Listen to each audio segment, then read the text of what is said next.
ಪ್ರಮುಖ ದಾಖಲೆ ಮಾಡಿರ್ತಕ್ಕಂಥವ್ರು ಅವರು ನಾಲ್ಕು ಮಾತಾಡಬೇಕಂತ ಕೋರ್ತಾ ಇದ್ವಿ. ಊಟ ಮಾಡ್ಬಿಟ್ಟು ಬಂದ್ರ ಪ್ರೋಗ್ರಾಮ್ಗೆ? ಮಾಡಿಲ್ಲ, ಸೌಂಡೇ ಇಲ್ಲ ನಿಮ್ದೆಲ್ಲ. ಹೌದಾ? ನಮ್ಮ ಸತೀಶ್ ಅಣ್ಣವ್ರು ಅವರೆಲ್ಲ ಕೋಲ್ ಎತ್ಕೊಂಡು ಓಡಾಡ್ತಾ ಇದ್ರೆ ಭಯ ಬಿದ್ಬಿಟ್ಟು ಒಂದು ಸ್ವಲ್ಪ ಜನ ಇಲ್ಲಿ ಬಂದಿಲ್ಲ, ಚೇರ್ಗಳೆಲ್ಲ ಖಾಲಿ ಖಾಲಿ ಅವೆ. ಜೈ ಬೋಲೋ ಭಾರತ್ ಮಾತಾ ಕಿ. ಸೌಂಡ್ ಸಾಲದು.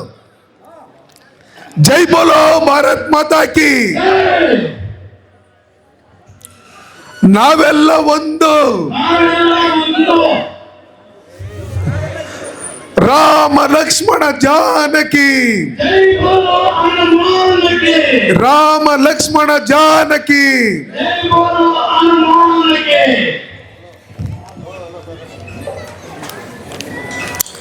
ಈ ದಿನ ಏನು ನಮ್ಮ ನಂಗ್ಲಿ ಗ್ರಾಮದಲ್ಲಿ ಹಿಂದೂ ಸಮಾಜೋತ್ಸವ ಕಾರ್ಯಕ್ರಮ ನಡೀತಾ ಇದೆ. ಈ ಕಾರ್ಯಕ್ರಮಕ್ಕೆ ಆಗಮಿಸಿರ್ತಕ್ಕಂಥ ನಿಮ್ಮೆಲ್ಲರ ಹಿರಿಯರು, ನಿವೃತ್ತ ಶಿಕ್ಷಕರು, ನಮ್ಮೆಲ್ಲರ ಮಾರ್ಗದರ್ಶಿಗಳಾದಂಥ ನಾರಾಯಣಪ್ಪಣ್ಣವರೇ, ಈಗ ತಾನೇ ನಿಮ್ಮನ್ನು ಕುರಿತು ಮಾತಾಡಿದಂಥ ಸುಂದರಪಾಳ್ಯ ಮುನ್ಸಾಮಣ್ಣವರು, ಸ್ವಯಂ ಸೇವಕರು, ಸುಂದರಪಾಳ್ಯಕ್ಕೆ ಮೊನ್ನೆ ಕಾರ್ಯಕ್ರಮಕ್ಕೆ ಹೋಗಿದ್ದಾರೆ ನಾವು. ಹಿಂದೂ ಸಮಾಜೋತ್ಸವ ತುಂಬ ಚೆನ್ನಾಗಾಯಿತು ಕಾರ್ಯಕ್ರಮ. ಮಾತ್ರ ಕಡಿಮೆ ಅಂದ್ರೂ ಒಂದು 2,500 3,000 ಜನ ಅಲ್ಲಿ ಸೇರಿದ್ರು. ತುಂಬ ವ್ಯವಸ್ಥಿತವಾಗಿ ಆಗಿತ್ತು. ಈ ಥರ ಅಲ್ಲಂದ್ರೆ ಅಲ್ಲ ನಿಂತ್ಕೊಂಡಿರಲಿಲ್ಲ. ಚೇರ್ ಖಾಲಿ ಇದ್ರೂ ಹಿಂದ್ಗಡೆ ಕೈಗ್ಲಿಕ್ಕೊಂಡು ನಿಂತ್ಕೊಂಡಿರ್ತಾರೆ. ಅಲ್ಲಿ ಎಲ್ಲರೂ 3,000 ಜನನು ಚೇರ್ಗಳಲ್ಲಿ ಕೂತಿದ್ರು. ಊರಿಂದ ಹೊರಗಡೆ ಮಾಡಿದ್ರೇನು ಇಲ್ಲಿ ಹತ್ತು ಕಡೆ ಇತ್ತು ಕಡೆ ಅಂಗಡಿಗಳಿದ್ದಾವೆ. ಅಲ್ಲಿ ಊರಿಂದ ಹೊರಗಡೆ 1 ಕಿಲೋಮೀಟ್ರ್ ಹೊರಗಡೆ ಮಾಡಿದ್ರೂ ಜನ ಬಂದು ಅಲ್ಲಿ ಸೇರಿ ನಾವೆಲ್ಲ ಇದ್ದೀರಿ ನಿಮ್ಮ ಜೊತೆಯಲ್ಲಿ ಅಂತೇಳಿ ಅವ್ರು ನೋಡಿಸ್ತಾ ಇದ್ರೆ ನಾವು ಇನ್ನೂ ಹೆಚ್ಚಿನ ಹುಮ್ಮಸ್ಸು ಬರ್ತಾ ಇರ್ತೈತೆ ಎಲ್ಲರಿಗೂ. ಅದೇ ರೀತಿಯಲ್ಲಿ ಇನ್ನೊಬ್ಬ ನಾರಾಯಣವರು, ನಮ್ಮ ಹಿರಿಯರು ಮಾಸ್ಟ್ರು, ಅವರು ಬಂದಿದ್ದಾರೆ. ನಮ್ಮೆಲ್ಲ ಸಹೋದರರಾದಂಥ ಸುಂದರ್ರವರು, ಅವರು ನಮ್ಮ ಭಾರತೀಯ ಜನತಾ ಪಾರ್ಟಿಯಲ್ಲಿ ಅಭ್ಯರ್ಥಿಗಳಾಗಿದ್ದಂಥವರು. ಇದೇ ಮುಳಬಾಗಿಲು ಮುನಿಯಪ್ಪನವರು ಮೊಮ್ಮಗನವರು, ನಂಗ್ಲಿ ಮುನಿಯಪ್ಪನವರು, ಇದೇ ನಂಗ್ಲಿ ಮುನಿಯಪ್ಪನವರು. ಅವರು ಎಮ್ ಎಲ್ ಎ ಆಗಿದ್ರು, ನಿಮಗೆಲ್ಲ ಗೊತ್ತು. ಅದೇ ರೀತಿಯಲ್ಲಿ ಈ ಕಾರ್ಯಕ್ರಮದಲ್ಲಿ ಭಾಗವಹಿಸಿರ್ತಕ್ಕಂಥ ಎಲ್ಲ ನಮ್ಮ ಸ್ಥಳೀಯವಾಗಿ ಸುಮಾರು ಜನ ಎಲ್ಲ ಮುಖಂಡರುಗಳು ಬಂದಿದ್ದೀರಿ. ಪಕ್ಷಾತೀತವಾಗಿ, ಜಾತ್ಯತೀತವಾಗಿ ಹೆಣ್ಮಕ್ಳು ತಾಯಂದ್ರು ಬಂದಿದ್ರಿ, ಮಕ್ಕಳು ಬಂದಿದ್ರಿ. ನಮ್ಮನ್ನೆಲ್ಲ ಟೋಟಲ್ ಆಗಿ ರಕ್ಷಣೆ ಮಾಡೋದಕ್ಕೆ ನೋಡ್ರಿ ಅಲ್ಲೊಬ್ರು ಎಲ್ಲ ರಕ್ಷಣಾ ಇಲಾಖೆಯವರು ಬಂದವ್ರೆ. ನನ್ನ ಸತೀಶ್ ಅಣ್ಣ ಇದನ್ನೆಲ್ಲ ನೋಡ್ತಾ ಇದ್ರೆ ನಾವು ಎಲ್ಲಿದ್ದೀರಿ ಅನ್ನಿಸ್ತು. ನಾವು ಭಾರತ ದೇಶದಲ್ಲಿದ್ದೀರಾ ಇಲ್ಲ ಪಾಕಿಸ್ತಾನದಲ್ಲಿದ್ದೀರಾ ಅಂತ ಅನಿಸ್ಬಿಡ್ತು ತನಕ. ಯಾಕೆ ಅನ್ನಿಸ್ತಂದ್ರೆ ಏನಪ್ಪ, ನಮ್ಮ ದೇಶದಲ್ಲಿ ನಮ್ಮದು ಹಿಂದೂ ಸಮಾಜೋತ್ಸವ ಮಾಡೋದು ಕಾರ್ಯಕ್ರಮಕ್ಕೆ ಅಲ್ಲಿ ನಮ್ಮ ಅಣ್ತಮ್ಮಂದ್ರದ ಒಂದು ಮಸೀದಿ ಇದ್ರೆ ಅಲ್ಲೊಂದು ರಿಸರ್ವ್ ಪೊಲೀಸ್, ಏನು ಆ ಸರ್ಕಲ್ನಾಗ ಒಂದಷ್ಟು ಜನ ಪೊಲೀಸವರು, ಯಾರು ಹುಲಿಗಳ ಸಿಂಹಗಳ ಏನು ಅಂತ ಎಲ್ಲ ನಮ್ಮ ಅಣ್ತಮ್ಮಂದ್ರಲ್ಲ, ಅವ್ರನ್ನ ಬಂದಿದ್ರೆ ಜೊತೆಲಿ ಕರ್ಕೊಂಡು ನಾವು ಹಿಂದೂ ಸಮಾಜೋತ್ಸವ ಮಾಡ್ತಾ ಇದ್ರಿ. ಈ ಭಾರತ ದೇಶಕ್ಕೆ ಹಿಂದೂಸ್ತಾನ್ ಅಂತ ಹೆಸರು. ಏನೋ ಈ ದೇಶದಲ್ಲಿರ್ತಕ್ಕಂಥವರೆಲ್ಲ ಹಿಂದೂಗಳೇ. ಯಾರು ಸೌದಿಯಿಂದ, ದುಬೈಯಿಂದ, ಇನ್ನೊಂದು ಮತ್ತೊಂದಿಂದ ಬಂದಿಲ್ಲ. ಅವರೆಲ್ಲ ನಮ್ಮ ಅಣ್ತಮ್ಮಂದ್ರೆ ಒಂದಲ್ಲ ಒಂದು ಜಾತಿ ವ್ಯವಸ್ಥೆಗಳಿಂದ ಹಿಂದೆ ಕನ್ವರ್ಟ್ ಆಗಿರ್ತಕ್ಕಂಥವ್ರು ಅವರೆಲ್ಲ. ಯಾಕಂದರೆ ನನಗೆ ಹಜರತ್ ಹೇಳ್ತಾ ಇದ್ರು, ನಾವೆಲ್ಲ ಹಿಂದೂಗಳೇ. ಅವಾಗ ನಮ್ಮ ತಾತನ ಮುತ್ತಾತನ ಕೊಲ್ತಾತನ ಯಾರೋ ಹಂಗೆ ಕನ್ವರ್ಟ್ ಆಗ್ಬಿಟ್ಟವ್ರೆ ನನ್ನ ಲೆಕ್ಕಾಚಾರದಲ್ಲಿ. DNA ಚೆಕ್ ಮಾಡಿದರೆ ಎಲ್ಲರೂ ಟೋಟಲ್ ಆಗಿ ಈ ಭಾರತ ದೇಶದಲ್ಲಿರೋರೆಲ್ಲ ಯಾರೋ, ಜೋರಾಗಿ ಸೌಂಡ್ ಬಂದಿಲ್ಲ, ಯಾರೋ ಬಂದಿಲ್ಲ ಸರಿಯಾಗಿ, ಯಾರೋ ಹಿಂದೂಗಳು. ಅದನ್ನ ಹೇಳಕ್ಕೂ ನಿಮ್ಗೆ ಧೈರ್ಯ ಇಲ್ಲ, ಆ ಮಟ್ಟದಲ್ಲಿದ್ದೀರಿ ನೀವು. ನಾವು ಹಿಂದೂ ಸಮಾಜೋತ್ಸವ ನಡೀತಾ ಇದೆ ಇಲ್ಲಿ. ಮನೆಗೂ ಒಬ್ಬೊಬ್ಬರು ಅವ್ರ ಕುಟುಂಬದವ್ರನ್ನೆಲ್ಲ ಜೊತೆಲಿ ಕರ್ಕೊಂಬಂದು ಇಲ್ಲಿ ನಿಂತ್ಕೊಂಡಿರ್ತಾರೆ. ಹೆಂಡತಿ ಗಂಡ ಮಕ್ಕಳು ಎಲ್ಲ. ಈಗ ತಾನೇ ಆಗಮಿಸ್ತಾ ಇರ್ತಕ್ಕಂಥ ನಮ್ಮ ಮಹಿಳಾ ರಕ್ಷಣಾ ಸಮಿತಿಯ ಅಧ್ಯಕ್ಷರಾದಂಥ ಡಾಕ್ಟರ್ ಲಕ್ಷ್ಮೀರವ್ರಿಗೆ ವೇದಿಕೆ ಮೇಲೆ ನಾನು ಸ್ವಾಗತವನ್ನು ಬಯಸ್ತಾ ಇದ್ದೀನಿ. ಚಪ್ಪಾಳೆ ಹೊಡಿಬೇಕು. ಚಳಿ ಬೇರೆ ಆಗ್ತೈತೆ, ಕಂಜೂಸುಗಳು ಅದರಲ್ಲೂ ನೀವು. ನಾವಿಲ್ಲಿ ಬರ್ತಾ ಇರ್ಬೇಕಾದ್ರೆ ಮೊದಲನೇದಾಗಿ ಸುರೇಶ್ ಫೋನ್ ಮಾಡ್ದ, ಅಣ್ಣ ಇಲ್ಲಿ ಸೌಂಡ್ ಬಾಕ್ಸ್ಗಳು ಎತ್ಕೊಂಡು ಹೋಗ್ತಾ ಇದ್ರೆ ಪೊಲೀಸರು ಬಂದ್ಬಿಟ್ಟವ್ರೆ, ನಮ್ಮ DSP ಮೇಡಮ್ ಬಂದ್ಬಿಟ್ಟವ್ರೆ, ಅಡಿಷನಲ್ SP ಅವ್ರು ಬಂದವ್ರೆ, ನಮ್ಮ ಸತೀಶ್ ಅಣ್ಣ ಎಲ್ಲರೂ ಬಂದ್ಬಿಟ್ಟವ್ರೆ, ಎಲ್ಲ ಬಿಚ್ಚಿಸ್ತಾವ್ರಣ ಅನ್ನೋ ಲೆಕ್ಕಾಚಾರದಲ್ಲಿ ಹೇಳಿದ್ರು. ನಮ್ಮಲ್ಲಿ ಅಡಿಷನಲ್ SP ಅವರು, DYSP ಅವರು, ಸಬ್ ಇನ್ಸ್ಪೆಕ್ಟ್ರು, ಸರ್ಕಲ್ ಇನ್ಸ್ಪೆಕ್ಟರ್ಗಳು, ಪೊಲೀಸ್ ಇಲಾಖೆಯವರು ಒಳ್ಳೆ ರಕ್ಷಣೆ ಕೆಲಸ ಮಾಡ್ತಾವ್ರೆ, ನಾನೇನು ಇಲ್ಲ ಅಂತ ಹೇಳಿಲ್ಲ, ಅವರೆಲ್ಲ ನಮ್ಮವರೇ. ಆದರೆ ಈಗಿರ್ತಕ್ಕಂಥ ಸರ್ಕಾರ ಅವ್ರನ್ನ ಸರಿಯಾಗಿ ಕೆಲಸ ಮಾಡಕ್ಕೆ ಬಿಡ್ತಾ ಇಲ್ಲ. ನೀನೇನು ಮಾಡ್ತೇ ಗೊತ್ತಿಲ್ಲ, ಸೌಂಡ್ ಜಾಸ್ತಿ ಬರ್ಕೊಡ್ದು, ನೀನೇನು ಮಾಡ್ತೇ ಗೊತ್ತಿಲ್ಲ, ಆ ರೋಡಾಗಿ ಬರ್ಕೊಡ್ದು, ನೀನೇನು ಮಾಡ್ತೇ ಗೊತ್ತಿಲ್ಲ, ಅಲ್ಲಡ್ಡಾಕು ಇಲ್ಲಡ್ಡಾಕು ಅಂತ ಹೇಳ್ತಾರೆ. ಯಾಕಂದರೆ 2 ವರ್ಷಕ್ಕೆ ಅವ್ರು ಮತ್ತೆ ಬೇರೆ ಕಡೆ ಚೇಂಜ್ ಮಾಡಿಬಿಡ್ತಾರೆ. ಏನು ಹೇಳ್ರಿ, ಒಳ್ಳೆ ಕಡೆ ಹಾಕಿಸ್ಕೊಬೇಕಂದ್ರೆ ಅವ್ರಿಗೂ ಒತ್ತಡ ಜಾಸ್ತಿ. ನಾನು ಹೇಳಿದೆ ಆ ಕೆಲಸ ನೀನು ಮಾಡಿಲ್ಲ, ಅದಕ್ಕೆ ನೀನು ಎಲ್ಲಾದರೂ ಚೆನ್ನಾಗಿಲ್ಲದೆ ಇರೋ ಪೊಲೀಸ್ ಸ್ಟೇಷನ್ಗೆ ಹಾಕ್ತಾರೆ ಅನ್ನೋ ಲೆಕ್ಕಾಚಾರದಲ್ಲಿ ಅವ್ರಿಗೂ ಒತ್ತಡ ಹಾಕ್ತಾರೆ ಅಂತೇಳಿ ನನಗೂ ಅರ್ಥ ಆಯಿತು ಸತೀಶಣ್ಣ. ನಾನು ಹೇಳೋದು ಇಷ್ಟೇ, ನಾನು MP ಆಗಿದ್ದೆ ಕೋಲಾರ ಜಿಲ್ಲೆಯಲ್ಲಿ. ಈ ಕೋಲಾರ ಜಿಲ್ಲೆ ಮಣ್ಣಿನ ಮಗನಾಗಿ ಏನು ಕೆಲಸ ಮಾಡಬೇಕು ನಿಮ್ಮ ಜನಗಳಿಗೆ ಸ್ವಲ್ಪ ಸಮಾಧಾನ ಆಗೋ ಥರ ಆದರೂ ಒಂದು ಸ್ವಲ್ಪ ಕೆಲಸ ಮಾಡಿರೋದಾದ್ರು ನನಗೆ ಸಮಾಧಾನ ಇದೆ. ಏನು ಹೇಳ್ರಿ, ನನಗೆ ಸಮಾಧಾನ ಇದೆ. ಮುಳಬಾಗ್ಲಲ್ಲಿ ಶಿವಾಜಿ ಜಯಂತಿ ಮಾಡಿದಾಗ ನಮ್ಮ ಕುಮಾರಿ ಹಾರಿಕ ಅವರು ಹೇಳಿದ್ರು, ಯಾವ ದೇಶದಲ್ಲಿದ್ದೀರಿ, ನಾವು ಕೋಲಾರ ಕ್ಲಾಕ್ ಟವರ್ ಅಲ್ಲಿ ಯಾವ ಧ್ವಜ ಇದೆ ಅದನ್ನ ನೀವು ಚೇಂಜ್ ಮಾಡಬೇಕು ಅಂತ ಹೇಳಿದ್ರು ಕುಮಾರಿ ಹಾರಿಕ ಅವರು. ನಾನು ಹೇಳಿದೆ ಬಹಳ ಬೇಗ ಅದನ್ನ ಚೇಂಜ್ ಮಾಡ್ತೀರಿ ಅಂತೇಳಿ. ನಮ್ಮದೇ ಸರ್ಕಾರ ಇತ್ತು, ನಾವು ಹೋಗಿ ಮುಖ್ಯಮಂತ್ರಿಗಳಿಗೆ, ಹೋಮ್ ಮಿನಿಸ್ಟ್ರಿಗೆ ಹೇಳಿದ್ರೆ ಈ ದೇಶಕ್ಕೆ ಸ್ವತಂತ್ರ ಬಂದು 77-78 ವರ್ಷ ಆಗಾಯ್ತು. ಅಲ್ಲಿ ಕ್ಲಾಕ್ ಟವರ್ ಅಲ್ಲಿ ಯಾರ್ದದ ಆಸ್ತಿ, ಆ ಜಾಗದಲ್ಲಿ ಭಾರತ ಧ್ವಜ ಆರ್ಸಕ್ಕಾಗಿಲ್ಲ ಅಂದ್ರೆ ನನಗೆ ಈ MP ಏನಕ್ಕೆ ಬೇಕು ಅಂತ ಕೇಳಿದೆ ನಾನು. ನೀವಲ್ಲ ಈ ಭಾರತ ಧ್ವಜ ಆರಿಸಿಲ್ಲ ಅಂದ್ರೆ ನಾನು MP ರಿಸೈನ್ ಕೊಡ್ತೀನಿ ಅಂತ ಹೇಳಿದ್ರು. ಅದಾದ್ಮೇಲೆ DC ಮತ್ತೆ SP ಎಲ್ಲರನ್ನು ಕರೆದು ನೀವೇನು ಮಾಡ್ತೀರೋ ಗೊತ್ತಿಲ್ಲ, ಈ ಮುನ್ಸ್ವಾಮಿ ಬೇರೆ ನಾನು ದರ್ಡಿ ಮಾಡ್ತೀನಿ ಅಂತ ಹೇಳ್ತಾವನೆ, ಕ್ಲಾಕ್ ಟವರ್ ಅಲ್ಲಿ ಹೋಗಿ ಒಬ್ಬನೇ ಕುತ್ಕೊಂತೀನಿ ಅಂತ ಹೇಳ್ತಾ ಇದ್ದಾನೆ, ನೀವು ಅಲ್ಲಿ ಭಾರತ ಧ್ವಜನ ಆರಿಸ್ಲೇಬೇಕು, ಇಲ್ಲಾಂದ್ರೆ ರಿಸೈನ್ ಕೊಟ್ಬಿಡ್ತಾರೆ MP ಅಂತ ಹೇಳಿದರು. ಅದಾದ್ಮೇಲೆ DC SP ಇವರೆಲ್ಲ ಒಂದು ಮೀಟಿಂಗ್ಗಳು ಮಾಡಿ ಅದು ಮಾಡಿ ಇದು ಮಾಡಿ ಅಲ್ಲಿ ಚೇಂಜ್ ಮಾಡ್ಬೇಕಂದ್ರೆ ಅಲ್ಲಿ ಯಾರೋ ಒಬ್ಬನವನೇ, ಇದು ನಮ್ಮ ತಾತಂದು, ನಮ್ಮ ಮುತ್ತಾತಂದು, ನಮ್ಮ ಕೋಲ್ ತಾತಂದು ಅಂತಾನೆ. ಕೋಲಾರಕ್ಕೆ MP ಆಗಿದೆ, ನಾನು ಓನರ ಕೋಲಾರ್ಗೆ?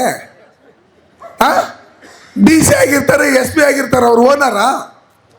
ದಿವಾನರಾಗಿದ್ರೆ ಇರ್ತಾರೆ, ಕೆಲಸ ಮಾಡ್ತಾರೆ, ಸಂಬಳ ತಗೊಂತಾರೆ, ಓದ್ತಾರೆ. ಅವ್ರಿಗೇನಾದ್ರು ಬರ್ಕೊಟ್ಟಿರ್ತಾರ? ಅವ್ರಿಗೇನು ಬರ್ಕೊಟ್ಟಿರಲ್ಲ. ನಮ್ದು ನಮ್ದು ನಮ್ದು ಅಂತ ಬಂದ. ನಾನು ಹೇಳಿದೆ, ನಿಂದು 6 ಅಡಿಗೆ 3 ಅಡಿಗೆ ಅಷ್ಟೇ ಜಾಗ ಇರೋದು, ಇನ್ನೆಲ್ಲ ನಮ್ಮದೇ ಅನ್ನೋ ಲೆಕ್ಕಾಚಾರದಲ್ಲಿ ಹೇಳಿದ್ರು ನಾವು. ಅದಕ್ಕೋಸ್ಕರ ಅಲ್ಲಿ ನಾವು ಭಾರತ ಧ್ವಜವನ್ನ ಆರಿಸಂತ ಸಂದರ್ಭದಲ್ಲಿ ಅನೇಕ ಜನ ಪೊಲೀಸರು ನನಗೆ ಹೇಳಿದ್ರು, ಈ KSRP ಪೊಲೀಸರು ಅವರೆಲ್ಲ, ಸರ್ಕಲ್ ಇನ್ಸ್ಪೆಕ್ಟರ್, ಸಬ್ ಇನ್ಸ್ಪೆಕ್ಟರ್ಗಳೆಲ್ಲ, ನಾವು ಎಷ್ಟು ವರ್ಷದಿಂದ ಈ ಕ್ಲಾಕ್ ಟವರ್ ಅಲ್ಲಿ ಡ್ಯೂಟಿ ಮಾಡಿದ್ದೀರಿ, ಎಷ್ಟು ಲಾಠಿ ಚಾರ್ಜ್ ಆಗಿದೆ, ಕೊಲೆ ಆಗಿದೆ, ನಮಗೆ ಈ ಕ್ಲಾಕ್ ಟವರ್ ಹತ್ರ ಏನಕ್ಕೆ ನಮ್ಮನ್ನ ರಕ್ಷಣೆಗೋಸ್ಕರ ಹಾಕ್ತಾರೆ ಅಂತೇಳಿ ನಮ್ಗೆ ಬೇಜಾರಾಗ್ತಾ ಇತ್ತು. ಇವತ್ತು ಭಾರತ ದೇಶದ ಧ್ವಜವನ್ನ ನೀವು ಈ ಕ್ಲಾಕ್ ಟವರ್ ಅಲ್ಲಿ ಆರಿಸಿದಿರಿ, ನಮಗೆ ಖುಷಿ ಆಗ್ತೈತೆ, ಇನ್ನು ಮುಂದೆ ಇಲ್ಲಿ ಡ್ಯೂಟಿ ಮಾಡಕ್ಕೆ ಅಂತ ಹೇಳಿದ್ರು ಅವರು. ಅವಾಗಲೇ ನಮ್ಮ ಹುಣಸಮ್ಮಣ್ಣವ್ರು ಹೇಳ್ತಾ ಇದ್ರು ಹಿಂದುತ್ವದ ಬಗ್ಗೆ. ಇಡೀ ಪ್ರಪಂಚ ನಿಂತಿರ್ತಕ್ಕಂಥದ್ದು ಹಿಂದುತ್ವದ ಮೇಲೆ. ಈ ಪ್ರಪಂಚಕ್ಕೆ ವೇದ ಕೊಟ್ಟಿರ್ತಕ್ಕಂಥದ್ದು ಹಿಂದುತ್ವ. ನಮ್ಮ ಭಾರತ ದೇಶ ಶಾಸ್ತ್ರ ಕೊಟ್ಟಿರ್ತಕ್ಕಂಥದ್ದು ಭಾರತ ದೇಶ. ಸಂಸ್ಕೃತಿ ಕೊಟ್ಟಿರ್ತಕ್ಕಂಥದ್ದು ನಮ್ಮ ಭಾರತ ದೇಶ, ಕಲೆ ಕೊಟ್ಟಿರ್ತಕ್ಕಂಥದ್ದು ನಮ್ಮ ಭಾರತ ದೇಶ. ಪ್ರತಿಯೊಂದನ್ನು ಇವತ್ತು ಯಾವತ್ತೋ ಋಷಿ ಮುನಿಗಳು ಬರೆದಿಟ್ಟಿದ್ರು.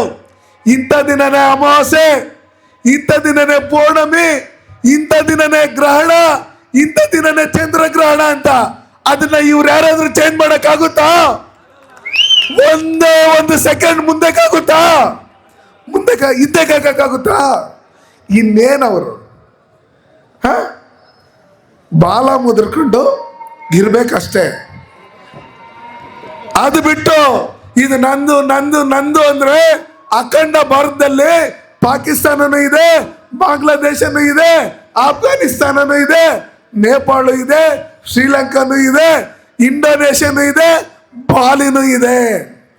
ನಾವು ಬೇರೆ ಬೇರೆ ದೇಶಗಳಿಗೆ ಹೋದಂಥ ಸಂದರ್ಭದಲ್ಲಿ ಅಲ್ಲಿ ಹೇಳ್ತಾರೆ ವಿಷ್ಣು ದೇವಸ್ಥಾನ ಇದೆ, ರಾಮನ್ ದೇವಸ್ಥಾನ ಇದೆ, ಗಣೇಶನ ದೇವಸ್ಥಾನ ಇದೆ. ಅಲ್ಲಿ ಕೇಳಿದಾಗ ಹೇಳ್ತಾರೆ ಸಾವಿರಾರು ವರ್ಷಗಳ ಹಿಂದೆ ಇದೆಲ್ಲ ಒಟ್ಟಿಗೆ ಇತ್ತು. ಸಮುದ್ರದಲ್ಲಿ ಬರ್ತಾ ಬರ್ತಾ ಈ ಭೂಕಂಪಗಳು ಇನ್ನೊಂದು ಮತ್ತೊಂದು ಆದಾಗ ಅದು ದೂರ ದೂರ ಹೋಗಿ ಅಲ್ಲಿದೆ. ನಮ್ಮ ಮೂಲ ಹಿಂದೂಸ್ತಾನ ಅನ್ನೋ ಲೆಕ್ಕಾಚಾರದಲ್ಲಿ ಭಾರತ ದೇಶ ಅಂತ ಹೇಳ್ಬಿಟ್ಟು ಹೇಳ್ತಾರೆ. ನಮ್ಮಲ್ಲಿ ರಾಮರು ವನವಾಸಕ್ಕೆ ಹೋದಂಥ ಸಂದರ್ಭದಲ್ಲಿ ಇಲ್ಲೊಂದು ಹೆಜ್ಜೆ ಇಕ್ಕಿದ್ರೆ ಕಿಲೋಮೀಟರ್ಗಳಿಗೊಂದೊಂದು ಹೆಜ್ಜೆ ಇಕ್ಕವ್ರೆ. ಆ ಥರ ಇಂಡೋನೇಷ್ಯಲ್ಲಿ ಇಕ್ಕಿದ್ದಾರೆ, ಬಾಲಿಯಲ್ಲಿ ಇಕ್ಕಿದ್ದಾರೆ, ನೇಪಾಳಲ್ಲಿ ನಮ್ಮ ಸೀತಾಮಾತೆ ತಂದೆ ಜನಕ ಮಹಾರಾಜರು ಅವರಿದ್ದಂಥ ಜಾಗ. ಇದನ್ನೆಲ್ಲ ನೋಡಿದಾಗ ನಮ್ಮದೇ ಅಲ್ವಾ ಅದೆಲ್ಲ. ಇವತ್ತು ಎಷ್ಟೋ ಜನ ಈ ದೇಶಕ್ಕೆ ದಂಡೆತ್ತು ಬಂದರು. 800 ವರ್ಷ ಈ ದೇಶ ಆಳಿದ್ರು. ಸಿಕ್ಕಿದ ದೇವಸ್ಥಾನಗಳನ್ನೆಲ್ಲ ಹೊಡೆದಾಕಿದ್ರು. 200 ವರ್ಷ ಬ್ರಿಟಿಷರು ಆಳಿದ್ರು. ಅವರು ಇರೋದನ್ನೆಲ್ಲ ಕತ್ಕೊಂಡೋದ್ರು, ಇವರು ಕತ್ಕೊಂಡು ಕಳ್ತನ ಮಾಡ್ಕೊಂಡೋದ್ರು ಕಳ್ಳರವರು. ಆದ್ರೂ ಇವತ್ತು ಕೋಟ್ಯಾಂತರ ದೇವಸ್ಥಾನಗಳು, ಸಾವಿರಾರು ವರ್ಷ ಇತಿಹಾಸ ಇರ್ತಕ್ಕಂಥದ್ದು ಇನ್ನೂ ಈ ಭಾರತ ದೇಶದಲ್ಲಿ ಇದೆ ಅಂದ್ರೆ ನಮ್ಮ ಧರ್ಮ ಎಷ್ಟು ದೊಡ್ಡದು. ಅವ್ರನ್ನೆಲ್ಲ ಹಿಮ್ಮೆಟ್ಟಿಸಿ ಯಾವ ರೀತಿ ದೇವಸ್ಥಾನಗಳನ್ನ ಮರಳಾಕಿ, ಮಣ್ಣಾಕಿ, ಅದಾಕಿ, ಇದಾಕಿ ಮುಚ್ಚಿಕೊಂಡು ಇವತ್ತು ಸೇರುಗಳಲ್ಲಿ, ಇನ್ನೊಂದರಲ್ಲಿ, ಮತ್ತೊಂದರಲ್ಲಿ ವಜ್ರ ವೈಡೂರ್ಯ ಅಳಿತಾ ಇದ್ದಂಥ ಜಾಗ ಇವತ್ತು ನಮ್ಮನ್ನು ಆಳ್ದಂಥ ಬ್ರಿಟಿಷರ್ ದೇಶ ಇವತ್ತು ತುತ್ತನ್ನಕ್ಕೂ ಭಿಕ್ಷೆ ಬೇಡ್ತಾ ಇದ್ದಾರೆ. ಇವ್ರು ನಮ್ಗೆ ಬೇಡ, ನಾವು ಅಲ್ಲೋತೀರಿ ಅಂತ ಹೇಳಿ ಪಾಕಿಸ್ತಾನದವ್ರು ಹೋದ್ರಲ್ಲ, ಅವರು ಕತ್ತೆಗಳು ಮಾರ್ಕೊಂಡು ಸಂಬಳ ಕೊಡ್ತಾ ಇದ್ದಾರೆ. ಇಡೀ ದೇಶದಲ್ಲಿ ಎಲ್ಲ ಕಡೆ, ಇಡೀ ಪ್ರಪಂಚದಲ್ಲಿ ನೋಡ್ಬಿಟ್ಟು ನಾವು ಭಾರತ ದೇಶದ ಮೇಲೆ ಓದ್ತೀರಿ, ನಾವು ಭಾರತ ದೇಶ ಮೇಲೆ ಉಗ್ರಗಾಮಿಗಳು ಬಿಡ್ತೀರಿ, ಅವ್ರನ್ನ ಬಿಡ್ತೀರಿ, ಇವ್ರನ್ನ ಬಿಡ್ತೀರಿ ಅಂತೇಳಿ ಭಿಕ್ಷೆ ಎತ್ತಾ ಇದ್ದಾರೆ ಅವರು. ಅಲ್ಲಿ ಯಾವ ಸೈನ್ಯಾಧಿಕಾರಿ ಇರ್ತಾನೋ ಅವನೇ ಪ್ರಧಾನಮಂತ್ರಿ ಆಗಿರ್ತಾನೆ. ಅವನ್ ಪ್ರಧಾನಮಂತ್ರಿ ಆಗಿದ್ರೆ ಇನ್ನೊಬ್ಬನ್ ಬಂದು ಅವನ್ನ ಸಾಯಿಸ್ಬಿಡ್ತಾನೆ, ಇನ್ನೊಬ್ಬನ್ ಬಂದು ಜೈಲಿಗೆ ಹಾಕ್ತಾನೆ. ನಮ್ಮ ಕ್ರಿಕೆಟರ್ ಇದ್ದು ಇಮ್ರಾನ್ ಖಾನ್, ಪಾಪ ಅವನ್ ಜೈಲಲ್ಲೇ ಅವನೇ. ಅವ್ರ ಅಕ್ಕನ, ಅವ್ರ ತಂಗಿನ, ಅವ್ರ ಹೆಂಡ್ತಿನ ಅಲ್ಲಿ ನೋಡಕ್ಕೆ ಬಿಡ್ತಾ ಇಲ್ಲ. ಈ ತರ ಪರಿಸ್ಥಿತಿಗಳಿದೆ. ನಾನು ಇಲ್ಲಿ ಕೂತಿರ್ತಕ್ಕಂಥ ಎಲ್ಲ ನನ್ನ ಕುಟುಂಬದವರು, ನೀವೆಲ್ಲ ನಿಮಗೆ ಕೈ ಮುಗಿದು ಕೇಳ್ಕೊಳ್ಳೋದು ಇಷ್ಟೇ. ನಾವು ತಪ್ಪು ಮಾಡಿದ್ರೆ ಮಾತ್ರ ಭಯ ಬೀಳ್ಬೇಕು. ತಪ್ಪು ಮಾಡಿಲ್ಲ ಅಂದ್ರೆ ಈ ದೇಹ, ಈ ದೇಶಕ್ಕೆ ತ್ಯಾಗ ಮಾಡಬೇಕು. ಏನೇ ಈ ಧರ್ಮಕ್ಕೆ ತ್ಯಾಗ ಮಾಡಬೇಕು. ಭಯ ಅನ್ನೋದು ನಮಗೆ ಇರ್ಕೂಡ್ದು. ಪೊಲೀಸರು ನಮ್ಮ ಅಣ್ತಮ್ಮಂದ್ರೆ ನಮ್ಮ ಸಂವಿಧಾನದಲ್ಲಿ ಏನು ಕಾನೂನಿದೆ ಅದನ್ನ ರಕ್ಷಣೆ ಮಾಡೋದಕ್ಕೋಸ್ಕರ ನಮ್ಮ ಜೊತೆಲಿದ್ದಾರೆ. ಅವ್ರ ಕೋಲ್ಗಳು ಎತ್ಕೊಂಬಂದ ತಕ್ಷಣ ಭಯ ಬಿಟ್ಬಿಟ್ಟು ಮನೆಯಲ್ಲಿ ಇರ್ಕೂಡ್ದು. ಏನೇಳಿ ಎಲ್ಲ ಇಲ್ಲಿ ಇರಬೇಕು. ಇಲ್ಲಿ ನಾನು ನೋಡ್ತಾ ಇದ್ದೀನಿ ಸಾವಿರಾರು ವರ್ಷಗಳ ಇತಿಹಾಸ ಇರ್ತಕ್ಕಂಥ ನರಸಿಂಹ ತೀರ್ಥ ಶ್ರೀಪಾದರಾಜರು ಯಾರಂದ್ರೆ ರಾಘವೇಂದ್ರ ಸ್ವಾಮೀಜಿಗಳ ಗುರುಗಳು. ಈ ಮಠ ಎಷ್ಟು ವರ್ಷದಿಂದ ಇದೆ ಅಂದ್ರೆ 6000 ವರ್ಷಗಳಿಂದ ಇದೆ ಇಲ್ಲಿ. ನಾವು ಇಲ್ಲಿ ಕೋಲಾರ, ಚಿಕ್ಕಬಳ್ಳಾಪುರ ಇದ್ ಕಡೆ ಎಲ್ಲ ಹೋಗ್ತೀರಿ, ಎಲ್ಲಿ ನೋಡಿದ್ರೆ ವೆಂಕಟರಮಣ ಸ್ವಾಮಿ ದೇವಸ್ಥಾನಗಳು. ಏನಪ್ಪ ಇಷ್ಟೊಂದು ಸುಂದರವಾಗಿ ಐತೆ ವೆಂಕಟರಮಣ ಸ್ವಾಮಿ ದೇವಸ್ಥಾನಗಳು, ಇನ್ನೊಂದು ಮತ್ತೊಂದು ಅಂತ ನೋಡಿದಾಗ ಬೇತ್ಮಂಗಲದಾಗೂ ಇದೆ, ಎಲ್ಲ ಕಡೆನೂ ಇದೆ. ವೆಂಕಟರಮಣ ಸ್ವಾಮಿ, ಭೂದೇವಿ, ಶ್ರೀದೇವಿ ಈ ಸಮೇತ. ಯಾಕಂತ ನೋಡಿದ್ರೆ ಸಾವಿರಾರು ವರ್ಷಗಳಿಂದನೂ ನಮ್ಮಲ್ಲಿ ಏನು ಕೃಷ್ಣದೇವರಾಜ ಈ ದೊಡ್ಡ ತೀರ್ಥಿಗೆ ಕಟ್ಟೋ ದೇವಸ್ಥಾನ ಕಟ್ಟೋದಕ್ಕೆ ಆಭರಣಗಳು ಇನ್ನೊಂದು ಮತ್ತೊಂದು ಕೊಟ್ಟಿರ್ತಕ್ಕಂಥ ಸಂದರ್ಭದಲ್ಲಿ ಈ ಅಕ್ಕಪಕ್ಕದಲ್ಲಿರ್ತಕ್ಕಂಥ ರಾಜ್ಯಗಳಿಂದ ಪೂಜಾರಿಗಳನ್ನ ಅಲ್ಲಿ ನೇಮಿಸಿದ್ರು. ನೀವು ಹೋಗಿ ನೋಡಿ, ಅಲ್ಲಿ ತಮಿಳ್ನಾಡು, ಕರ್ನಾಟಕ, ಆಂಧ್ರದವರೇ ಅಲ್ಲಿ ಪೂಜಾರಿಗಳಿಗೆ ಜಾಸ್ತಿ. ಅವರು ಅಲ್ಲಿ ಕೆಲಸ ಮಾಡಿ ಮುಗಿಸಿ ಬಂದಾದ್ಮೇಲೆ ಇಲ್ಲ ಅವ್ರ ಹುಟ್ಟೂರಲ್ಲಿ ಒಂದೊಂದು ವೆಂಕಟರಮಣ ಸ್ವಾಮಿ ದೇವಸ್ಥಾನಗಳನ್ನ ಅವರವ್ರ ಭಾಗದಲ್ಲಿ ಕಟ್ಕೊಂಡಿರ್ತಕ್ಕಂಥದ್ದು. ಅತಿ ಹೆಚ್ಚು ವೆಂಕಟರಮಣ ಸ್ವಾಮಿ ದೇವಸ್ಥಾನಗಳಿರ್ತಕ್ಕಂಥವು ನಮ್ಮ ಚಿಕ್ಕತಿರ್ತಿಯಿಂದ ಹಿಡಿದು ನಮ್ಮ ಕರ್ನಾಟಕದ ಈ ಭಾಗದಲ್ಲೇ. ನಾವು ಇತಿಹಾಸ ವಿರೂಪಾಕ್ಷಿ ಹೇಳ್ತೀರಿ, ನಾವು ರಾಮ ಲಕ್ಷ್ಮಣ ಇಲ್ಲಿ ಅಶ್ವಮೇಧ ಇದಕ್ಕೆ ಬಂದಿದ್ರು ಆವಣೆಯಲ್ಲಿ ವಾಲ್ಮೀಕಿ ಆಶ್ರಮ ನೋಡ್ತೀರಿ, ಲವಕುಶ ಅಲ್ಲೇ ಹುಟ್ಟಿದ್ದು ಅಂತ ಹೇಳ್ತೀರಿ, ಸೀತಾಮಾತ ಇದ್ದಿದ್ದು ಅಂತ ಹೇಳ್ತೀರಿ. ನಾವು ನರಸಿಂಹತೀರ್ಥ ಯಾವ ಥರ ಹೇಳ್ತೀರೋ ಅಂತರ್ಗಂಗೆ ಬೆಟ್ಟನು ಹೇಳ್ತೀರಿ. ಅವಾಗ ಸೀತೆ ಬಂದರು, ನೀರು ಕೇಳಿದ್ರು, ಅಲ್ಲಿ ಬಾಣ ಬಿಟ್ಟಾಗ ಅವಾಗ ನೀರು ಬರಕ್ಕೆ ಶುರು ಆಯಿತು. ಇವ್ರನ್ನ ಬಾಣ ಬಿಡಕ್ಕೆ ಹೇಳ್ರಿ, ಯಾವ್ದಾರು ನೀರು ಬರ್ತದೇನೋ? ಬರ್ತದಾ? ಇವ್ರು ಬಿಡಕ್ಕೆ ಹೇಳ್ರಿ, ಒಂದಲ್ಲ 100 ಬಿಡ್ಲಿ, ನೀರು ಬರ್ತದೇನು ನೋಡೋಣ. ಯಾವುದು ಬರಲ್ಲ. ಹಿಂದೂ ಧರ್ಮದಲ್ಲಿ, ಸನಾತನ ಧರ್ಮದಲ್ಲೇ ಸಾವಿರಾರು ವರ್ಷಗಳ ಈ ಪ್ರಪಂಚನ ಸೃಷ್ಟಿ ಮಾಡಿರೋದೇ ಹಿಂದೂ ಧರ್ಮದಿಂದನೇ. ಇವತ್ತು ವಿಜ್ಞಾನಿಗಳು, ಅದು ನಾಸಾ ಇರ್ಬೋದು, ಇಸ್ರೋ ಇರ್ಬೋದು, ಅವ್ರು ಏನೇ ವಿಗ್ರಹಗಳು ಇನ್ನೊಂದು ಮತ್ತೊಂದು ಇದು ಮಾಡಿದ್ರೆ, ಏನು ಉಪಗ್ರಹಗಳು ಇದು ಮಾಡಿದ್ರೆ, ಅವ್ರು ಯಾವುದ್ರ ಮೇಲೆ ಮಾಡಿರೋದ್ರೆ ಋಷಿ ಮುನಿಗಳು ಬರೆದಿಟ್ಟಿದ್ರಲ್ಲ, ಇಲ್ಲಿ ಈ ಗ್ರಹ ಇದೆ, ಅಲ್ಲಿ ಆ ಗ್ರಹ ಇದೆ, ಬುಧ ಗ್ರಹ ಇದೆ, ಗುರುಗ್ರಹ ಇದೆ, ಶುಕ್ರ ಗ್ರಹ ಇದೆ, ಇಲ್ಲಿಂದ ಇಷ್ಟು ಕಿಲೋಮೀಟರ್ ದೂರದಲ್ಲಿದೆ, ಇಷ್ಟು ದಿನ ಹೋಗ್ಬೇಕು, ಈ ಸ್ಪೀಡಲ್ಲಿ ಹೋದ್ರೆ ಹಿಂಗೆ ಅನ್ನೋ ಲೆಕ್ಕಾಚಾರದಲ್ಲಿ, ಈ ಆಕಾರದಲ್ಲಿದೆ ಅನ್ನೋ ಲೆಕ್ಕಾಚಾರದಲ್ಲಿ ಇಲ್ಲಿಂದನೇ ಹೇಳಿದ್ರಂದ್ರೆ ಅವ್ರ ಕೈಯಲ್ಲಿ, ಪಾಕಿಸ್ತಾನ ಅವ್ರ ಕೈಯಲ್ಲಿ ಹೇಳಕ್ಕಾಗ್ತೈತೆ? ಅದೆಲ್ಲ ಆಗುತ್ತಾ? ಹೇಳಕ್ಕಾಗೋದೇ ಇಲ್ಲ ಅವ್ರ ಕೈನಲ್ಲಿ.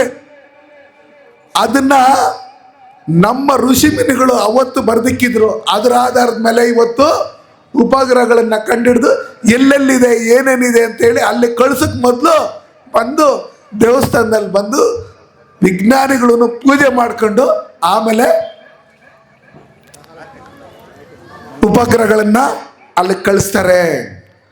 ನಾನು ನಿಮ್ಗೆ ಹೇಳೋದಿಷ್ಟೇ, ನಮ್ಮ ಮಕ್ಕಳಿಗೆ ನಮ್ಮ ಧರ್ಮದ ಬಗ್ಗೆ ಅರಿವು ಮೂಡಿಸ್ಬೇಕು, ನಮ್ಮ ಇತಿಹಾಸದ ಬಗ್ಗೆ ಅರಿವು ಮೂಡಿಸ್ಬೇಕು. ಏನು ನಡೀತಾ ಇದೆ ಇಲ್ಲಿ, ಏನು ಥರ ಇತ್ತು, ಏನೇನು ನಮ್ಮ ಜಿಲ್ಲೆಯಲ್ಲಿರ್ತಕ್ಕಂಥ ಹಿಸ್ಟ್ರಿ, ನಮ್ಮ ದೇಶದ ಇತಿಹಾಸ ಏನು, ಸಂಸ್ಕೃತಿ ಏನು, ಯಾವ ಥರ ಅಂತೇಳಿ ನಾವು ಅವ್ರಿಗೆ ಕಳಿಸಿಲ್ಲ ಅಂದರೆ ಅವ್ರ ಮೊಬೈಲ್ಗಳು ನೋಡಿಕೊಂಡು ನಮ್ಮ ದೇಶದ ಇತಿಹಾಸನೇ ಟೋಟಲ್ಲಾಗಿ ಏನು ತಿಳ್ಕೊಳ್ಳದೆ ಅವ್ರು ಹಂಗೆ ಹೋದರೆ ಬರ್ತಾ ಬರ್ತಾ ಹಂಗೆ ತಿಳ್ಕೊಳ್ದೇನೋ ಹೋಗ್ತಾನೆ ಇರ್ತಾರೆ. ನಾನು ನಿಮ್ಮ ಕೈ ಮುಗಿದು ಕೇಳ್ಕೊಳ್ಳೋದಿಷ್ಟೇ, ನಮ್ಮ ಮಕ್ಕಳಿಗೆ ಇಲ್ಲೆಲ್ಲ ಅವು ಇವು ನಾವು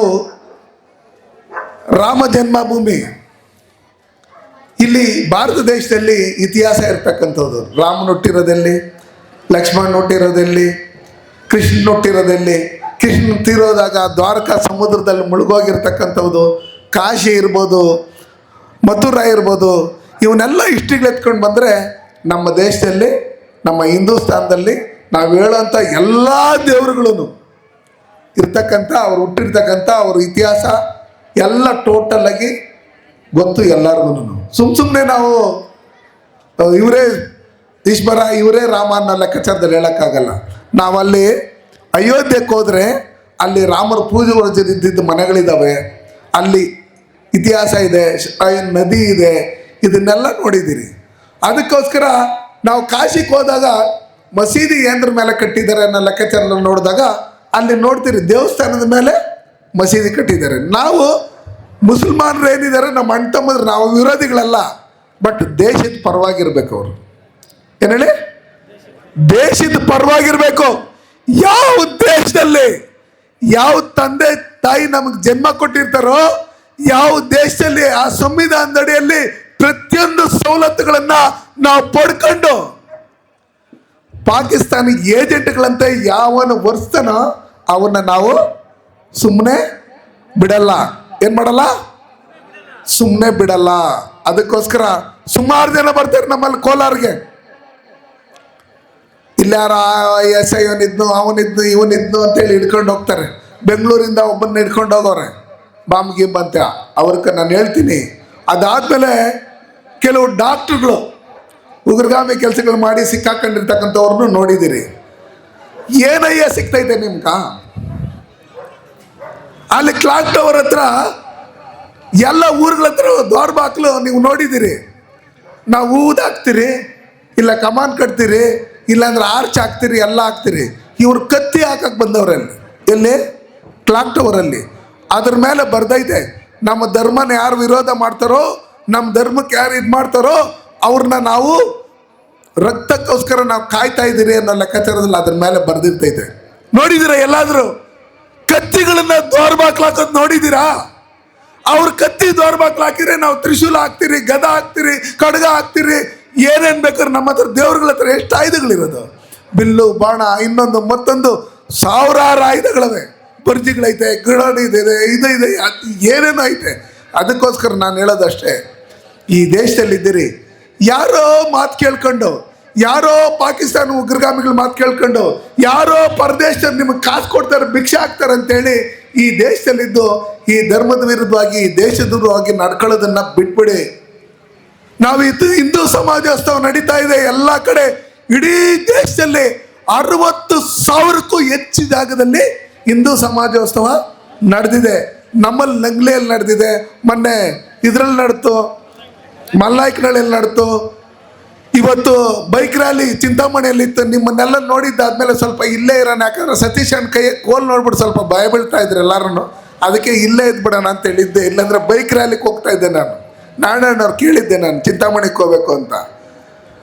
ನಾನು ಹೇಳೋದಿಷ್ಟೇ, ನೀವು ಕಮಾನ್ ಹಾಕ್ಕಳ್ರಿ, ಇದು ಹಾಕ್ಕಳ್ರಿ, ದ್ವಾರಬಾಕ್ಲು ಹಾಕ್ಕಳ್ರಿ, ಎಲ್ಲ ಹಾಕ್ರಿ, ಏನ್ರದ್ದು ಹಾಕ್ಬೇಕು ಅದ್ರದ್ದು ಹಾಕಿ. ಕತ್ತಿದ್ ಗಿತ್ತಿದ್ದೆಲ್ಲ ಹಾಕಿದ್ರೆ ನಾವು ನೋಡ್ಕೊಂಡು ಸುಮ್ಮನೆ ಇರಕ್ಕೆ ಆಗಲ್ಲ. ಹೇಳಿ, ಆಗೋದೇ ಇಲ್ಲ, ಬಿಡೋದೇ ಇಲ್ಲ ನಾವು.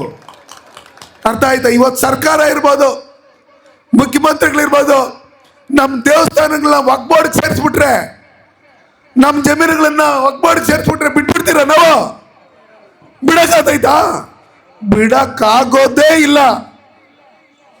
ಅದು ಬಿಟ್ಟು ನಿಮ್ಮ ಬೆದರಿಕೆಗಳಕ ಅಲ್ಲಿ ಆರನ್ನು ಕಟ್ಕೊಡ್ದು, ಇಲ್ಲಿ ಮೆರವಣಿಗೆ ಮಾಡ್ಕೊಡ್ದು, ರಾಮಂದು ಭಜನೆ ಮಾಡ್ಕೊಡ್ದು, ಎಷ್ಟು ದಿನ ಕಂಟ್ರೋಲ್ ಮಾಡ್ತೀರಿ?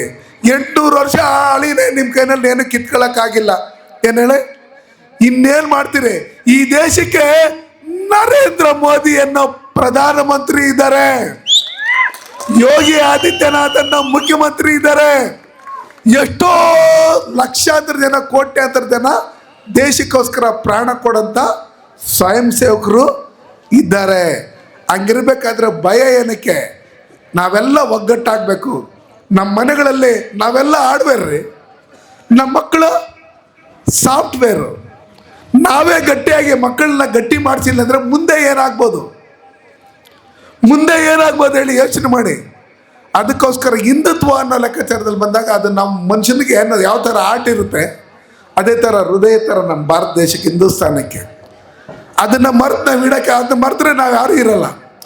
ಅದಕ್ಕೋಸ್ಕರ ನೀವೆಲ್ಲರೂ, ನಾವೆಲ್ಲ ಒಂದು, ನಾವೆಲ್ಲ ಹಿಂದೂ ಅನ್ಬೇಕು. ನಂಗ್ಲಲ್ಲಿ ಒಂದು ಕಾರ್ಯಕ್ರಮ ನಡೀತಾ ಇದ್ರೆ ಸುತ್ತಮುತ್ತ ಹಳ್ಳಿಗಳಲ್ಲಿ ಇರ್ತಕ್ಕಂಥವ್ರೆಲ್ಲರೂ ಬರಬೇಕು.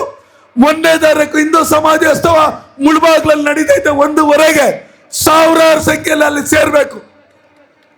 ಆವಾಗ ನೋಡ್ತಾರೆ, ನಾವು ಶಿವಾಜಿ ಜಯಂತಿ ಮಾಡಿದ್ರೆ 20,000 ಜನ ಮುಳಬಾಗ್ಲಲ್ಲಿ ಸೇರ್ತಾರೆ. ನಾವೇನು ಕಾಸು ಕೊಟ್ಬಿಟ್ಟು ಕರ್ಕೊಂಬತ್ತೀರಾ? ಇಲ್ಲ ಚಾಕ್ನ ಹಾಕ್ತೀರಾ? ಇಲ್ಲ ಬಿರಿಯಾನಿ ಹಾಕ್ತೀರಾ? ಏನು ಹಾಕಲ್ಲ. ಒಂದು ಮೈಕು ಅನೌನ್ಸ್ಮೆಂಟ್ ಅಷ್ಟೇ, ಅಷ್ಟಿಗೆ ಅಷ್ಟು ಜನ ಬರ್ತಾರೆ. ನಾವು ಹೇಳೋದಷ್ಟೇ, ಈ ದೇಶದಲ್ಲಿರ್ತಕ್ಕಂಥವ್ರು ಈ ದೇಶದ ಪರವಾಗಿರ್ರಿ, ಯಾವುದೇ ಕಮ್ಯುನಿಟಿಗೆ ಸೇರಿದ್ರೂ ಸರಿನೇ, ನಾವು ನಿಮ್ಮ ಕಾಲು ತೊಳೆದು ನೀರು ಕುಡಿತೀರಿ. ನೀವು ಈ ದೇಶದಲ್ಲಿದ್ದು ದೇಶ ವಿರೋಧಿ ಚಟುವಟಿಕೆಗಳು ಮಾಡಿದ್ರೆ ನಿಮ್ಮ ಕಾಲು ಮುರಿತೀರಿ. ಏನು ಮುರಿತೀರಿ? ಕಾಲು ಮುರಿತೀರಿ. ಅದಕ್ಕೋಸ್ಕರ ಇವತ್ತೇನು ನಂಗ್ಲಿ ಗ್ರಾಮದ ಸುತ್ತಮುತ್ತಗಳಲ್ಲಿ ಇಲ್ಲಿ ನಮ್ಮ ಸುರೇಶ್ ಹೇಳ್ತಾ ಇದ್ದ, ಅಣ್ಣ ಆ ಬೀದಿಗೆ ಹೋಗ್ಬೇಕಣ್ಣ, ಅಣ್ಣ ಈ ಬೀದಿಗೆ ಹೋಗ್ಬೇಕಣ್ಣ, ಅಣ್ಣ ರಮೇಶನ್ ಬೇಜಾರು ಮಾಡ್ಕೊಂಡವನಣ್ಣ, ಅಮರನ್ ಬೇಜಾರು ಮಾಡೋಣ, ನಮ್ಮ ಓಂ ಶಕ್ತಿ ಬೇಜಾರು ಮಾಡ್ಕೊಂಡವನ, ನಮ್ಮ ಆಚಾರ್ಯ ಬೇಜಾರು ಮಾಡ್ಕೊಂಡವಣ. ನೀವು ತಗೊಂಡಿರೋದು 4 ಗಂಟೆವರೆಗೂ ಪರ್ಮಿಷನ್ನು. ಸತೀಶ್ ಅವ್ರಿಗೆ ಫೋನ್ ಮಾಡ್ತಾ ಇರ್ತಾರೆ, 4 ಗಂಟೆಗೆ ಮುಗೀತಾ ಅಂತ, ಮುಗ್ದಿಲ್ಲ ಅಂದ್ರೆ ಏನ್ ಮಾಡ್ತಾ ಇದೀಯ ಅಂತ. ಅವರು ಹುಷಾರು, ಪರ್ಮಿಷನ್ ಯಾವ ರೋಡಲ್ಲಿ ಐತೆ ಅಂತ ಬರ್ಸ್ಕೊಂಬಿಟ್ಟವ್ರೆ ನಿಮ್ಮ ಕೈನಲ್ಲಿ, ಸೈನ್ಗಳು ಹಾಕ್ಸ್ಕೊಂಬಿಟ್ಟವ್ರೆ. ಯಾವ ರೋಡಲ್ಲಿ ಹೋಗ್ಬೇಕು, ಈ ರೋಡಲ್ಲಿ ಹೋಗ್ಬೇಕು, ಎಲ್ಲಿ ಕಾರ್ಯಕ್ರಮ ಮಾಡ್ಬೇಕು, ಇಲ್ಲಿ ಮಾಡ್ಬೇಕು, 4 ಗಂಟೆ ಅನ್ನಲ್ಲ. ಸುರೇಶ್ ಅಲ್ಲೋಗ್ಬೇಕು ಇಲ್ಲೋಗ್ಬೇಕು ಅಂತ ಹೇಳಿದ್ರು, ಬಟ್ ಡಿಪಾರ್ಟ್ಮೆಂಟು ಬಿಟ್ಟಿಲ್ಲ. ಈ ನಂಗ್ಲೆಯಲ್ಲಿ ನಡೆದಿರ್ತಕ್ಕಂಥ ಕಾರ್ಯಕ್ರಮ ಏನಿದೆ ಅದು ನಮ್ಮದೇ ಕಾರ್ಯಕ್ರಮ, ಪ್ರತಿಯೊಂದು ಮನೆಯಲ್ಲಿರ್ತಕ್ಕಂಥ ಹಿಂದೂಗಳದೇ ಕಾರ್ಯಕ್ರಮ. ಅದು ಏನು ನಮ್ಮ ಮನೆ ಬಂದ್ಬಿಟ್ರು ಆ ಲೆಕ್ಕಾಚಾರದಲ್ಲಿ ನಮ್ಮೂರಾಗ ನಡೀತಾ ಐತೆ, ಖುಷಿ ಪಡ್ಬೇಕು ನಾವು. ಇಂತಹ ಸರ್ಕಾರದಲ್ಲಿ ದಿನ ಭ್ರಷ್ಟಾಚಾರನ ತುಂಬಿ ತುಳುಕ್ತಾ ಇದೆ. ಅಂಥ ಟೈಮಲ್ಲಿ ಹಿಂದೂಗಳದ್ದು ಯಾವುದೇ ಹಬ್ಬ ಮಾಡಿದ್ರೂ ಅಲ್ಲೋಗಿ ಅಡ್ಡ ಹಾಕಂಥ ಕೆಲಸಗಳನ್ನ ಡಿಪಾರ್ಟ್ಮೆಂಟ್ ಅವ್ರ ಕೈನಲ್ಲಿ ಬಲವಂತವಾಗಿ ಮಾಡ್ತಾ ಇದ್ದಾರೆ. ಅದಕ್ಕೆ ನಾನು ಹೇಳೋದು, ಈ ದೇಶ ಯಾವ ರೀತಿ ಸುರಕ್ಷಿತವಾಗಿ ನರೇಂದ್ರ ಮೋದಿಜಿಯವ್ರ ಕೈ ಕೊಟ್ಟಿದ್ದೀರೋ ಅದೇ ರೀತಿಯಲ್ಲಿ ಕರ್ನಾಟಕನೂ ನಮ್ಮ ಕಾನ್ಸ್ಟಿಟ್ಯೂನ್ಸಿನೂ ಸುರಕ್ಷಿತವಾಗಿರ್ತಕ್ಕಂಥವ್ರ ಕೈನಲ್ಲಿ, ನಮ್ಮ ಧರ್ಮ ರಕ್ಷಣೆ ಮಾಡೋರ ಕೈನಲ್ಲಿ ಕೊಡಬೇಕು. ಅದು ಯಾವ ಪಾರ್ಟಿ ಆದ್ರೆ ಕಣ್ ನಾನು ಇಲ್ಲಿ JDS ಕಾಂಗ್ರೆಸ್ BJP ಇನ್ನೊಂದು ಮತ್ತೊಂದೇನಿಲ್ಲ, ಧರ್ಮಕ್ಕೆ ಧಕ್ಕೆ ಬರೋಂಥವ್ರು ಒಬ್ಬನೂ ಅಧಿಕಾರದಲ್ಲಿ ಇರ್ಕೂಡ್ದು. ಆ ನಿಟ್ಟಲ್ಲಿ ನಾವೆಲ್ಲರೂ ನಡ್ಕೊಬೇಕು. ಪ್ರತಿ ಮನೆಯಲ್ಲೂ ನಾವು ಹಬ್ಬದ ರೀತಿಯಲ್ಲಿ ಹಿಂದೂ ಸಮಾಜೋತ್ಸವ ನಡಿಬೇಕು. ನಮ್ಮ ಕುರುಕ್ಷೇತ್ರ ಏನಿದೆ, ರಾಮಾಯಣ ಏನಿದೆ, ಮಹಾಭಾರತ ಏನಿದೆ, ನಮ್ಮ ಜಿಲ್ಲೆ ಅಕ್ಕಪಕ್ಕದ ನಮ್ಮ ದೇಶ ಇರ್ಬೋದು, ನಮ್ಮ ಕರ್ನಾಟಕದಲ್ಲಿ ನಡೆದಿರ್ತಕ್ಕಂಥ ಇತಿಹಾಸಗಳೇನಿದೆ, ನಮ್ಮ ದೇವಸ್ಥಾನಗಳೇನಿದೆ, ಪವಿತ್ರವಾದಂಥ ಸ್ಥಳಗಳೇನಿದೆ, ಅದ್ರ ಬಗ್ಗೆ ಎಲ್ಲ ಮಕ್ಕಳಿಗೆ ತಿಳಿಸ್ಬೇಕು. ಭಕ್ತ ಮಾರ್ಕೊಂಡಯ್ಯ ಅಂತ ಹೇಳ್ತಾ ಇದ್ರಿ ನಾವು ಒಕ್ಲೇರಿಯಲ್ಲಿ.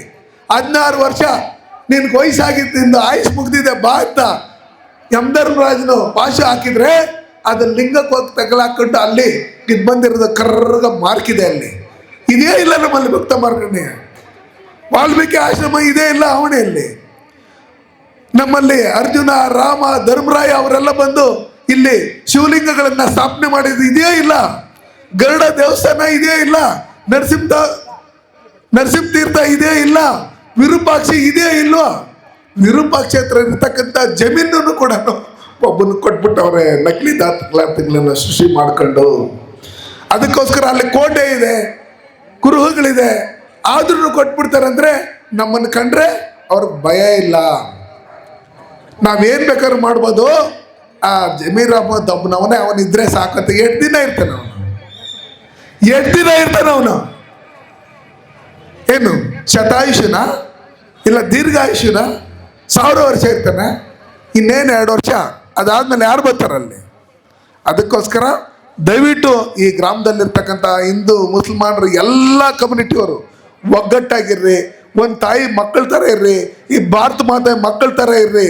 ನಮ್ಮ ಸಂಸ್ಕೃತಿ ಏನಿದೆ, ಈ ದೇಶದ ಇತಿಹಾಸ ಏನಿದೆ, ಇದನ್ನ ತಿಳ್ಕೊಂಡು ನೀವೇನೇ ಈ ದೇಶದಲ್ಲಿ ಇದ್ಕೊಂಡು ಪಾಕಿಸ್ತಾನಕ್ಕೆ ಸಪೋರ್ಟ್ ಮಾಡಿದ್ರೇನು, ಕೆಲವರು ಒಬ್ಬರು ಮಾಡಿದ್ರೇನು ಎಲ್ಲರಿಗೂ ಕೆಟ್ಟ ಹೆಸರು. ದಯವಿಟ್ಟು ಅಂಥ ತಪ್ಪುಗಳು ಮಾಡೋರನ್ನ ತಿದ್ದಿ ನಾವೆಲ್ಲ ಸಹಬಾಳ್ವೆಯಿಂದ ಜೀವನ ಮಾಡೋಣ. ನಾವು ಹಿಂದೂಸ್ತಾನ್ ಈ ಧರ್ಮವನ್ನು ರಕ್ಷಣೆ ಮಾಡೋಂಥ ಕೆಲಸನ ಮಾಡಿ ಉಳಿಸಿ ಬೆಳೆಸ್ಕೊಂಡು ಹೋಗೋಣ ಅಂತ ಹೇಳಿ ನಾನು ಇನ್ನೂ ಬೇಕಾದಷ್ಟು ಮಾತಾಡ್ತಾ ಇದ್ದೆ. ನಾಣ್ಣವ್ರು ನನ್ನ ಕಡೆ ನೋಡ್ತಾವ್ರೆ. ಅದಕ್ಕೋಸ್ಕರ ಭಗವಂತ ನಿಮ್ಗೆಲ್ಲರಿಗೂ ಒಳ್ಳೇದು ಮಾಡಲಿ. 1ನೇ ತಾರೀಕು ಮುಳಬಾಗ್ಲಲ್ಲಿ ನಡೆಯುವಂಥ ಹಿಂದೂ ಸಮಾಜೋತ್ಸವದಲ್ಲಿ ನೀವೆಲ್ಲರನ್ನು ಬಂದು ಭಾಗವಹಿಸಿ ಅದನ್ನು ಯಶಸ್ವಿಗೊಳಿಸ್ಬೇಕಂತೇಳಿ ತಮ್ಮಲ್ಲಿ ಮನೆ ಮಾಡಿಕೊಂಡು ನಿಮ್ಮನ್ನು ಕುರಿತು 4 ಮಾತನಾಡಲು ಅವಕಾಶ ಮಾಡಿಕೊಂಡು ತಮ್ಮೆಲ್ಲರಿಗೂ ಹೊಂದಿಸಿ ಈ ಕಾರ್ಯಕ್ರಮಕ್ಕೆ ಆಗಮಿಸಿ ಇದನ್ನು ಕೇಳಿದಂಥ ಎಲ್ಲರಿಗೂ ನಿಮಗೆಲ್ಲ ಭಗವಂತ ಒಳ್ಳೇದು ಮಾಡಲಿ. ಪತ್ರಕರ್ತರು ಒಳ್ಳೇದು ಮಾಡಲಿ, ನಮ್ಮ ಪೊಲೀಸ್ ಇಲಾಖೆಯವ್ರಿಗೂ ಒಳ್ಳೇದು ಮಾಡಲಿ. ನೀವು ಮನೆಗೆ ಹೋಗಿ ವೆಂಕಟರಮಣ ಸ್ವಾಮಿ, ರಾಮನ, ಕೃಷ್ಣನೆಲ್ಲ ಪೂಜೆ ಮಾಡ್ತೀರಿ. ದಯವಿಟ್ಟು ನಮ್ಮವರು ಏನಾದ್ರು ಗೀಜೆಗಳು ಮಾಡೋಕ್ಕೆ ಹೋದಾಗ ಸ್ವಲ್ಪ ಹೊಟ್ಟೆಯಲ್ಲಿ ಇಕ್ಕೊಂಡು ಅವ್ರನ್ನ ಜೊತೆಲಿ ಹಾಕ್ಕೊಂಡು ಜೊತೆಲಿ ಕರ್ಕೊಂಡು ಹೋಗ್ರಿ ಅಂತ ಹೇಳಿ ನನ್ನ ಮಾತನ್ನು ಮುಗಿಸ್ತೀನಿ. ಜೈ ಹಿಂದ್, ಜೈ ಭಾರತ್.